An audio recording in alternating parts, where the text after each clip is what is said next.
On today's show, we meet up with Fred Dion of Underwater Phototech, which is a sales and repair shop of underwater photography equipment. Now, that sounds like perhaps a little bit of a daily grind type of career, but as you'll find out shortly, it's actually a global adventure. Here's Fred Dion of Underwater Phototech.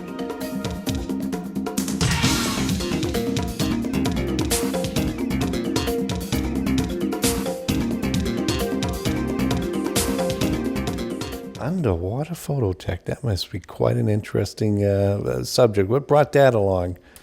Well, it's a long story. I started getting into photography in the 70s, and I used to live out in Wisconsin, and at that time I was in the building business, so I needed a change in life and decided that photography was my love and my interest, so I went to school for camera repair. Yeah. And once I got done and graduated that was 1980, I moved back to New England, which is where I'm from, and I started fixing cameras in a shop in Boston area. And at that point, I started scuba diving. 1983, I got certified to scuba dive. So I always, years and years of watching Sea Hunt and stuff, always wanted to do that. So I could finally do it. It was my time in life to go learn to do scuba diving. So I did that. And by getting into that field, I got into the underwater camera field. So I started specializing in repairing underwater photographic equipment. So being an entrepreneur, I wanted to get into my own business. So I started Underwater Phototech in right around 1985. So you've been here for quite a while then? Yeah, I've been in the dairy area. Business, dairy business. I've been in the dairy area since 1982, but I started doing word of mouth repairs in 1985, and started full-time out of my house in Derry in 1987.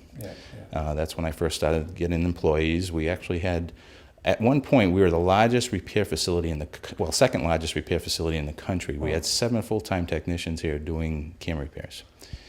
But the industry has changed so much since the film went away, and now we're into digital. So that's where the big change has been, is it went from a repair model to a sales model, because digital went from being fixable, film was fixable, digital is replaceable. So that's the biggest change. Now, besides underwater, do you still do regular photography?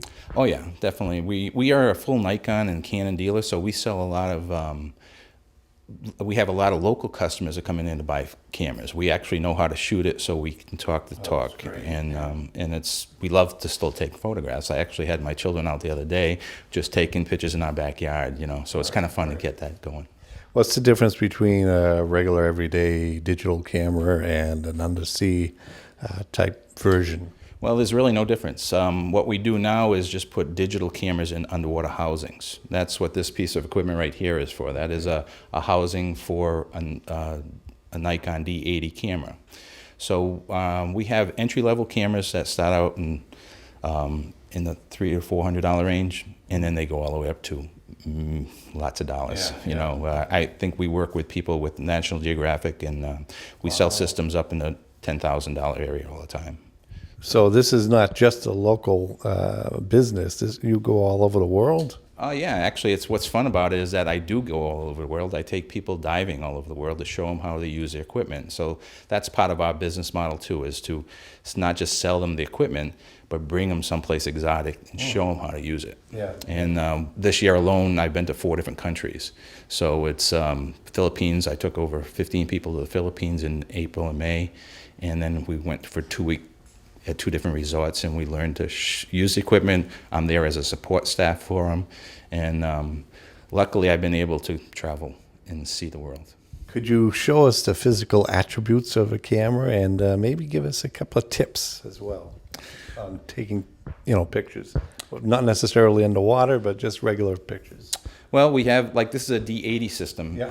This is the way it is in the housing, it looks pretty big, but underwater it's pretty neutral. So it's actually slightly negative underwater, so you could actually put it down, and some guys actually go in with 2 systems so they can put one down and start the other one. Basically, the camera is a regular 35mm camera.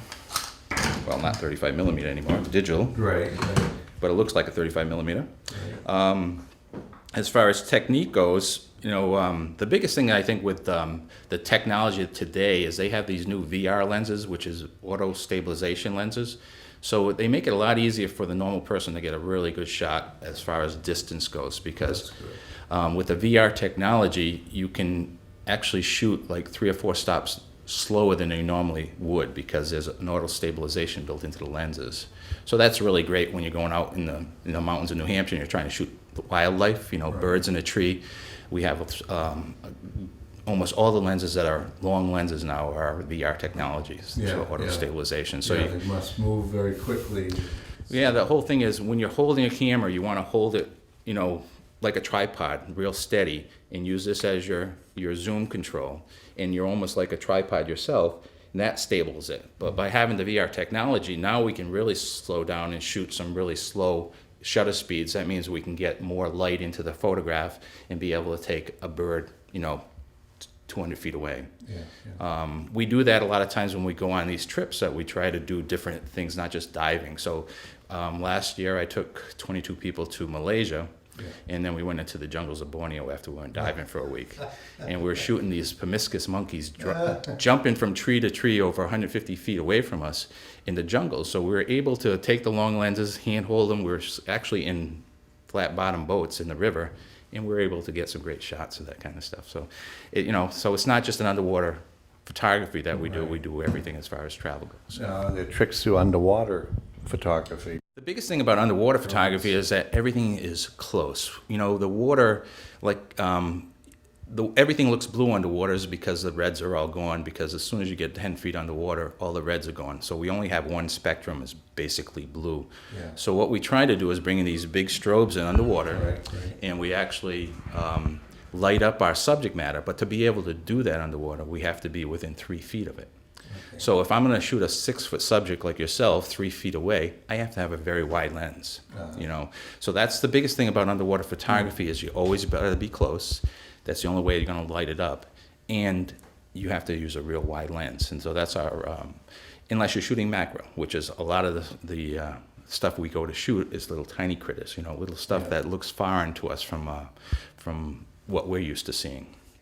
And I can show you some photographs of some different items that we have here. These are just some photographs that I have taken that I leave here to show people the different quality that they can do with them.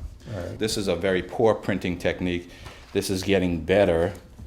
And as we work with the models, we can actually show people how to get the really good results.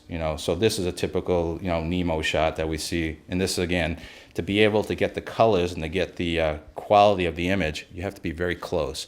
And your lighting has to be very on the nose as far as aiming your strobe. Because, a lot of times in the underwater, there's a lot of particulate in the water. And they call it backscatter. When the strobe that we use bounces this particulate back into the photograph, it looks like snow. And that's the first thing many new photographies end up having in their photographs is this snow effect. And it's basically all the particulates bouncing that light back into the camera. So it's you learn your techniques that you, instead of aiming the strobe at the subject matter, you aim it behind it. So because actually underwater, the way the magnification works underwater, when something, it looks like it's 3 feet away from us, it's actually 4 feet because of the magnification. We have a 25%. So if people are aiming their strobe at the subject matter, we're actually aiming all the light in front of the subject matter, and that causes all the backscatter. So it's techniques that you learn to move your strobe around to get better results. That's where digital has been very helpful for a lot of people, because travel used to be where we would take one vacation a year, we'd go to this exotic location, we'd shoot 10 rolls of film, we come back and we have all this backscatter, we have all this stuff that's not working right. The digital has made that so much better, because now you can see your results right away and fix them. So photography has actually moved up a notch. Improved, Yeah.